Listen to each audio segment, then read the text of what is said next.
Hi, so welcome to this week's BA Brew. I'm Kerry. I'm Jo. And I'm Philippa. And today we're going to be talking about imposter syndrome. So particularly we're going to be covering what is it? So what is imposter syndrome? How can you tell if you have it? And what can you do to overcome imposter syndrome or help somebody that has it? So let's kick off with what is imposter syndrome. So Jo, would you like to kick us off? Yeah, sure. Please. So imposter syndrome is a feeling sort of not feeling that you belong, maybe that you're a fraud, that you shouldn't be doing what you're doing. Personally, for me, when I work as a BA, which is what I do full time, my feelings of imposter syndrome come when I'm trying to complete a task and I think, I shouldn't be doing this. I'm not really a BA. I still work in a pizza shop and think of myself as a pizza girl. So that's what it is for me. That's imposter syndrome, sort of wrapped up. Philippa, anything to add?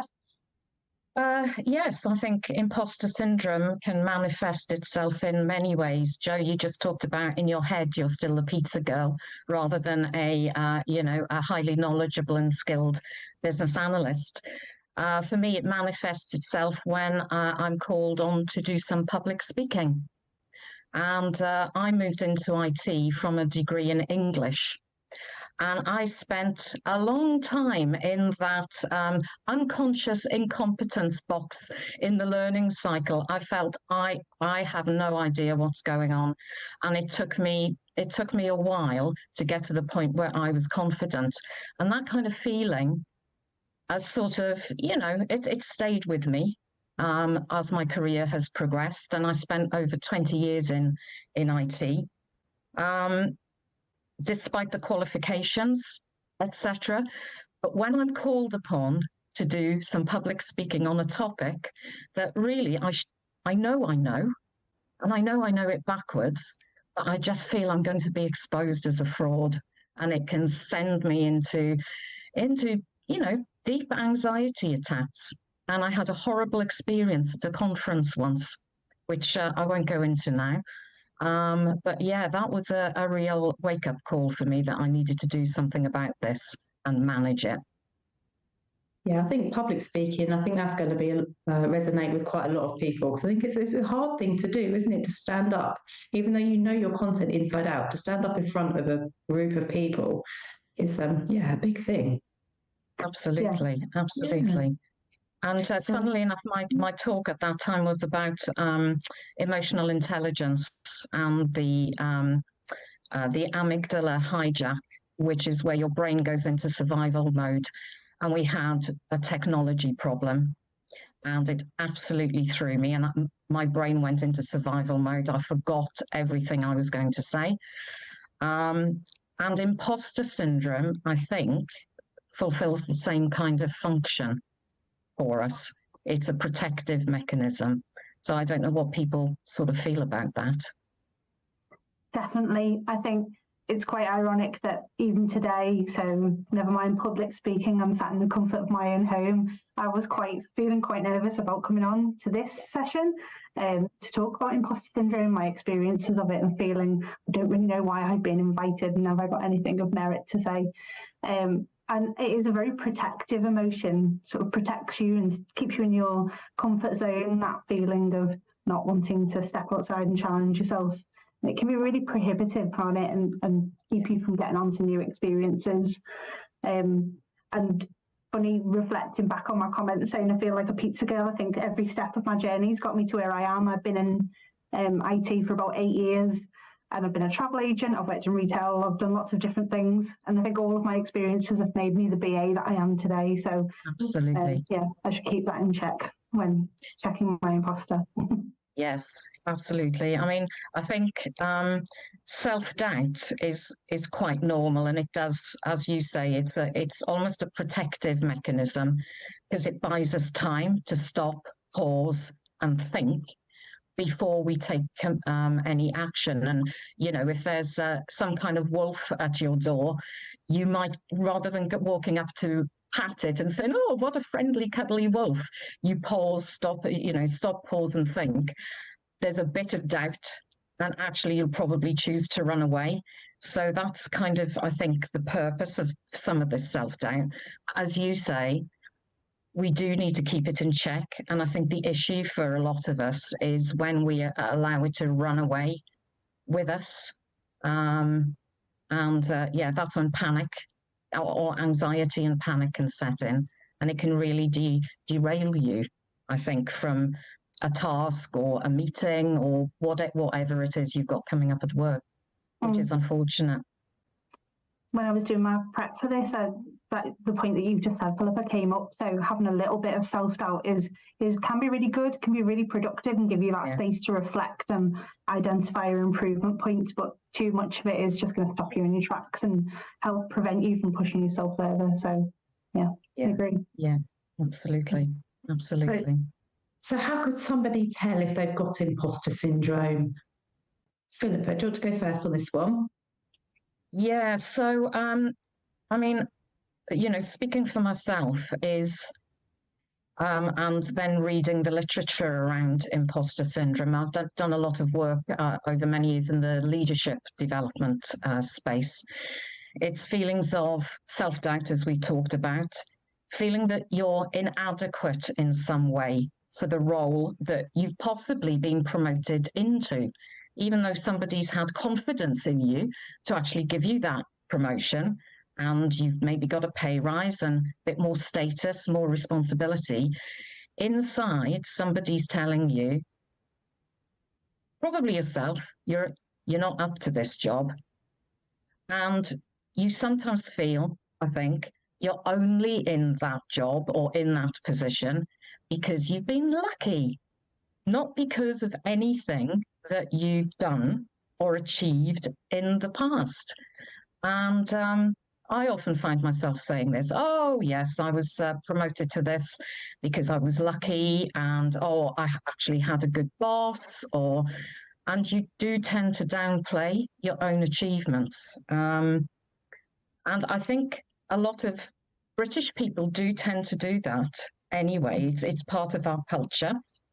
But I think it's more so as well for women. Literally every female friend I have, they just don't know how good they are. I do.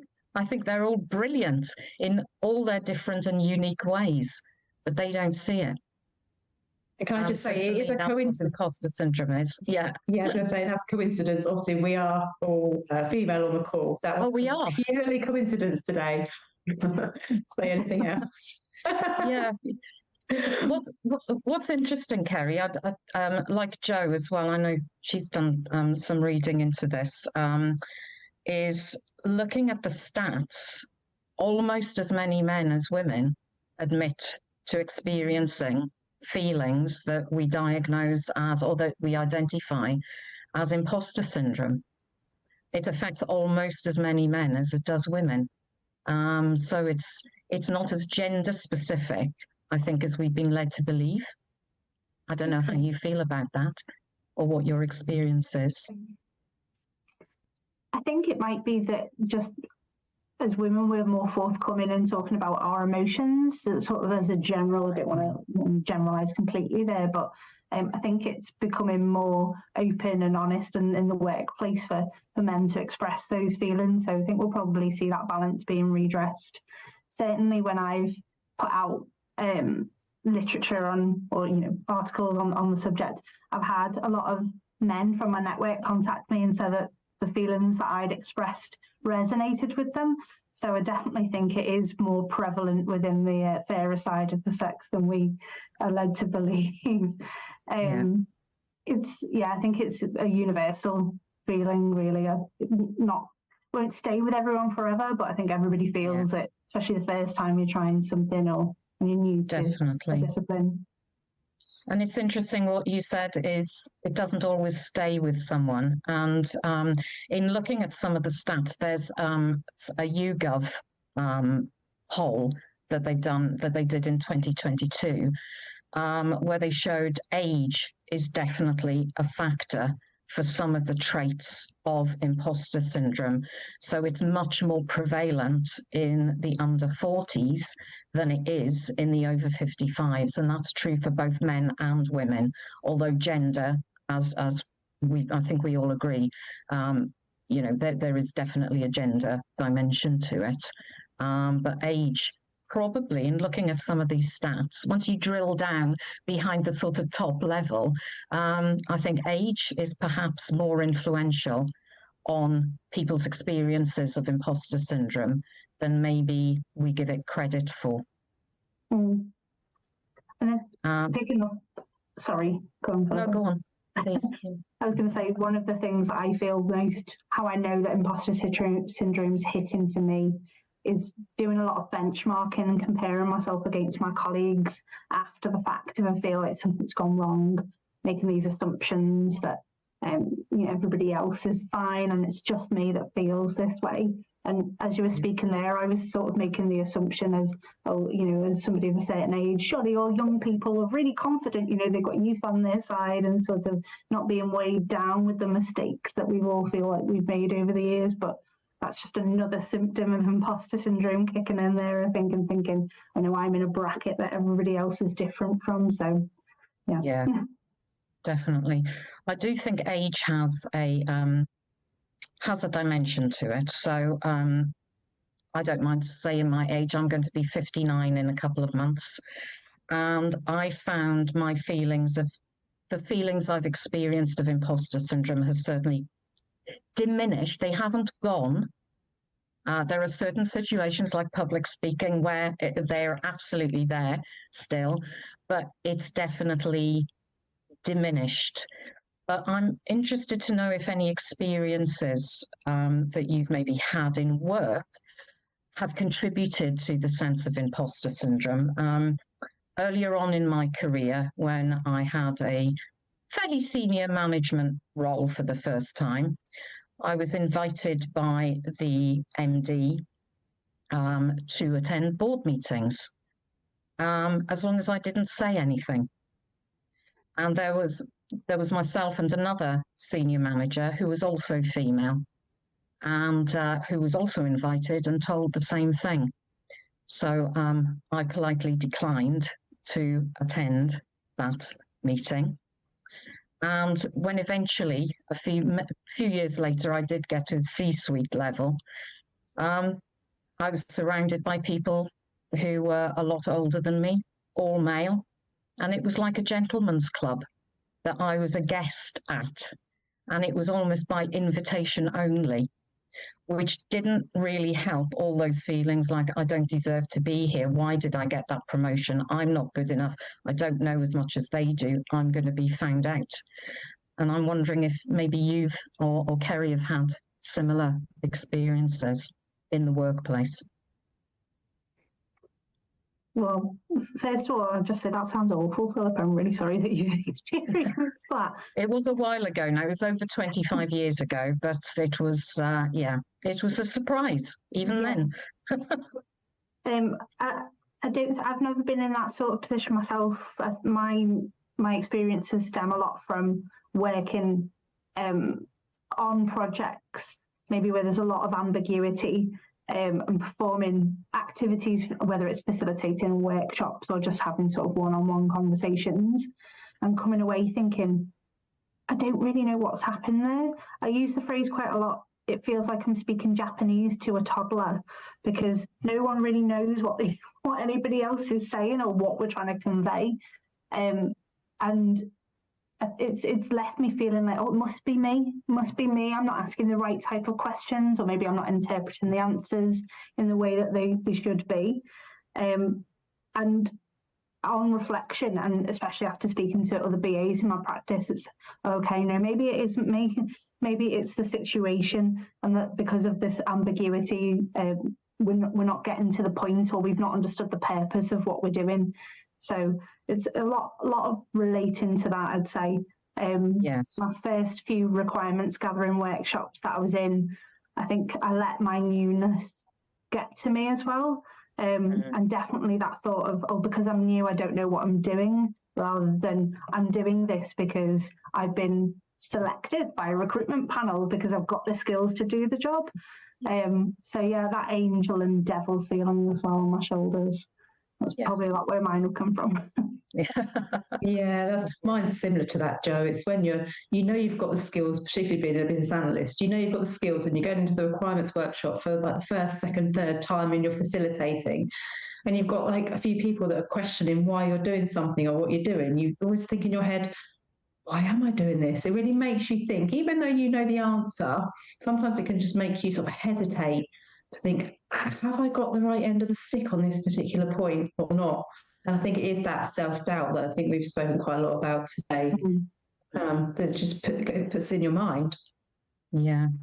Do you think in some ways it helps us be better business analysis because we do the self-checking to make sure really 100% that we've got the right interpretation of the information that's being shared with us? I think it helps quite a lot. So I've learned to use mine sort of to my power rather than to my detriment. So if I'm in that place, if I'm in that place of, I don't really know what's going on here. I don't know how this has taken this turn or why are we doing it in this way. It's almost to be authentic and genuine, just to stop and say, should I double check that we're all on the same page? Why are we here? What is the purpose of this? And maybe if it's a technique that's not working, okay, well, let's just ditch that and go back to a simple whiteboard and a pen and we'll just draw it out. I think being genuine and remembering, oh, yes, there is something inside of me that knows that I can do this. And I just need to chase all of those voices away. Helps me ground myself quite a lot, feel a lot stronger, move forward, get something done. Yeah, so is there any advice that you'd give to somebody to help them overcome imposter syndrome? I always find it really good to collect feedback from people. First, I don't take compliments very well. I think reading a lot of the literature around imposter syndrome, that's definitely a characteristic of it. But going out for feedback, I find very useful. Discussing with people like, oh, how do you think that went? And did we meet everything that we needed to do in that workshop or the meeting? And just reflecting and thinking, oh no, okay, it did serve its purpose. We got done what we needed to get done. Avoiding assumptions, definitely. Don't take for granted that you're the only person that feels this way.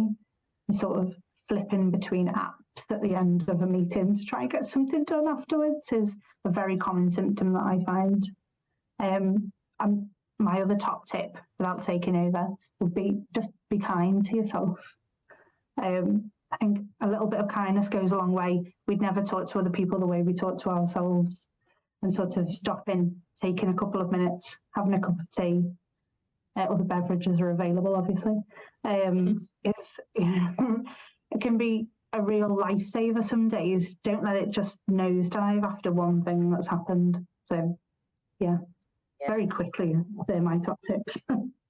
And I think what Jo just said really resonated with me is that nobody talks to us like we talk to ourselves. And a friend of mine who's also a business associate working in the leadership coaching space, I talked to her about imposter syndrome and some of the tools that she's worked with over the years.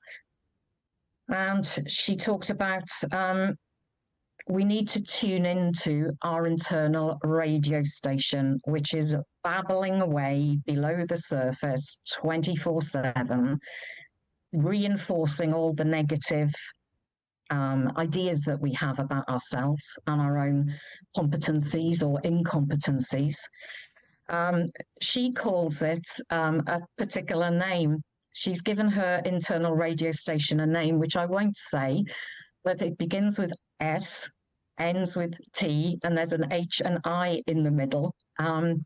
And her recommendation is you need to tune into that radio station that's playing your top 20 self-doubts on continuous loop and turn it down actively.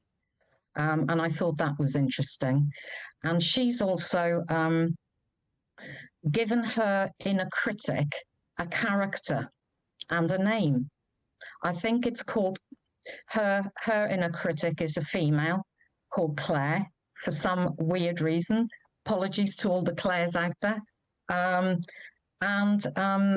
Yeah, she visualizes her. It might be helpful for some people, and then tries to befriend her by saying things like, right, I hear your advice, and I know you're trying to protect me, but I actually don't need that now. So, you can go away and be quiet. That's a tool that works for somebody. I can't say it works for me in particular. I much prefer the idea of this internal radio station, tuning in and tuning out. I think is quite helpful. Okay, great. And then, are there any final thoughts from either of you? Jo, have you got anything final to say? Yeah, and I think for all of what we've talked about, and it seems like it's quite a negative subject, this feeling of imposter syndrome holding us back. I think it can be really powerful to keep a bit of it with you, and sort of benchmark yourself against your previous imposter. I've got a real passion for personal development, and I think it's having these bouts of imposter syndrome that drives me forward to think, okay, how can I grow? And if I've overcome that now, what next challenge can I beat? So it's almost inviting it in and harnessing the power of reflecting on yourself, but not letting it overcome you. So a little bit, like most things in life, a little bit's good, much of it's probably not too much. Yeah. And Philippa, yourself? Well, I wish I'd had some of the tools that Jo has described earlier on in my career, and I wish I'd known about imposter syndrome 30 years ago. There's one last point I'd just like to make, is that there's been a lot of study on the syndrome, and there's lots of advice out there on how you can manage it. But I think we need more studies on why it exists. And there's a quote from the Harvard Business Review that I think is quite powerful. It says, feeling like an outsider isn't an illusion or medical condition. It's the result of systemic bias and exclusion. Imposter syndrome directs our view towards fixing people at work instead of fixing the places where we work. We don't belong because we were never supposed to belong. Our presence is the result of decades of grassroots activism and begrudgingly developed legislation. So that's some food for thought. And for our audience of business analysts, it's a systemic organizational issue, imposter syndrome, and it can make it worse or it can make it better for the individuals that work within it. And I think we have a duty to help organizations solve this problem with better strategies for inclusion at work. That's great thoughts to finish on. So I just want to say thank you to Jo and Philippa for joining me today. And thank you for watching. If you have any other ideas for any future podcasts, please do contact us at babrew@AssistKD.com.